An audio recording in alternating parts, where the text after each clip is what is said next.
How to fix YouTube keywords converting to one keyword in mobile. So hello guys, if you are facing that problem, like when you copy keywords from anywhere like ChatGPT or any other platform, and when you add it to YouTube, it's converted to one keyword. Like, for example, these are the keywords for your video.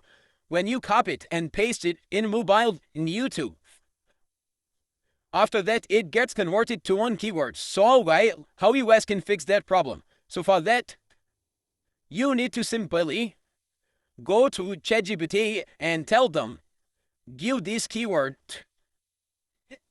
in code form. After that, it will give your keywords in that form. So you will simply click on copy code.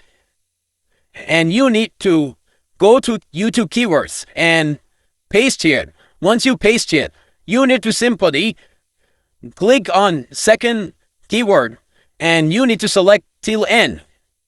And you need to click on cut. Once you click on cut, you need to simply click on that cross button on keyboard. And it will convert automatically to keyword. So you can do that multiple times. And it will be more easy to add multiple keywords in mobile to YouTube. Thanks for watching.